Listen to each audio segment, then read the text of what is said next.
Naintindihan ba mga bata? Oo!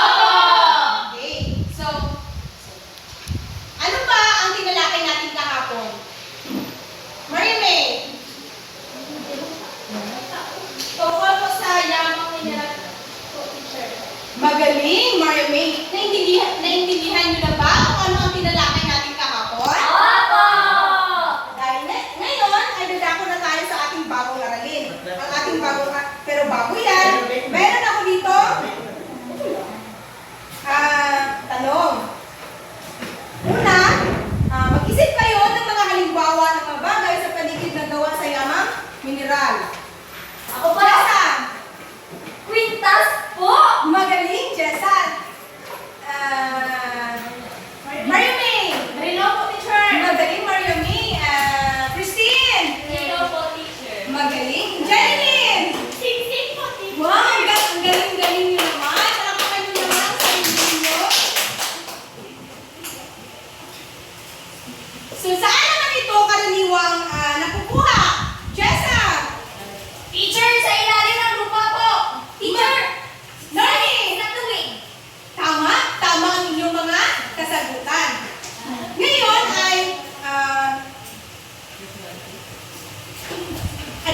ay dadako na tayo sa ating aralin. Ito ay yamang mineral. Pakibasa nga.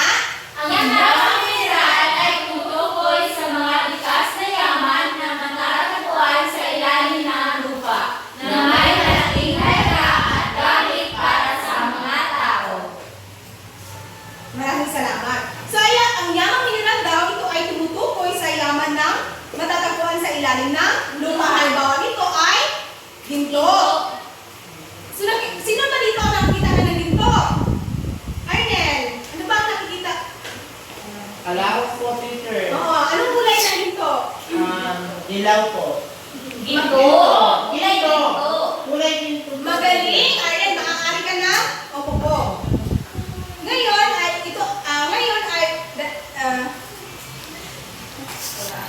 pag-aaralan natin ang uri ng mga yamang mineral. Ang una ay metal na mineral.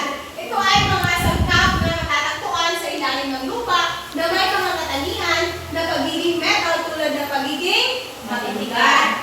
So, ang halimbawa ng metal na mineral ay cobalt. So, pakibasa mga bata.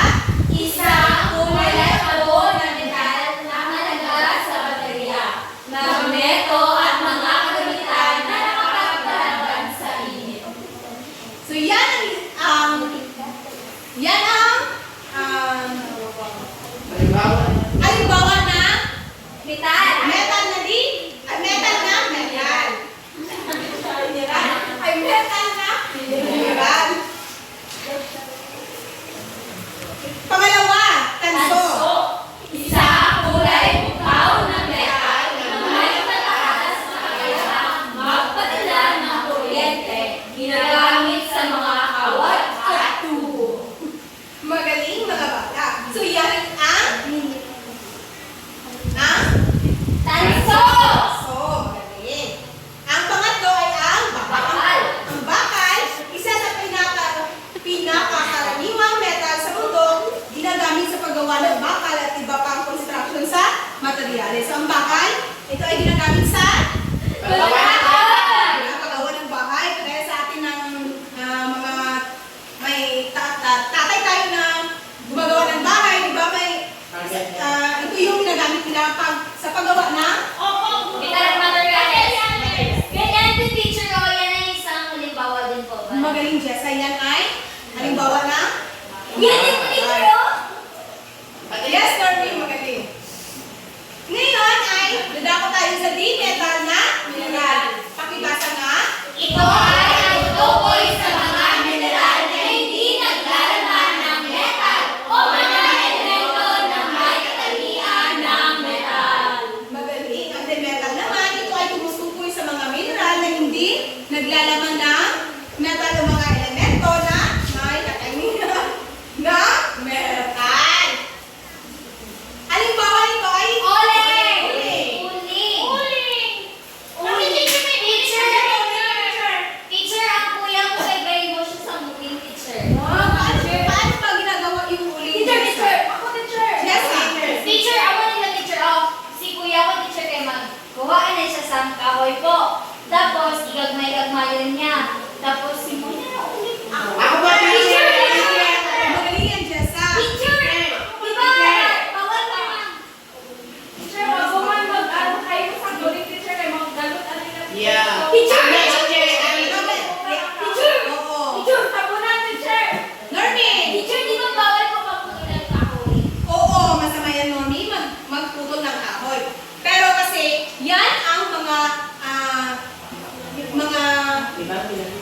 tawag niyan, yung kinabuhayan, ay, panghanap buhay ng mga tao. Ang kinukuha ng teacher yung reject na mga... Oo, yung kinukuha nila yung mga, hindi na yung Teacher, bisan si Kuyaman teacher, pag gumawa niya po po, kay magtanong naman siya sa pagbuko. Yung magaling yan, Jessa, dapat po, pagpuputol tayo ng kahoy, dapat magtanim rin tayo. Pagkakita natin yung kinuha natin.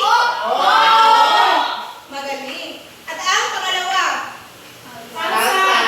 Ginagawa sa paggawa ng semento, pisa, at matibay ng dumi.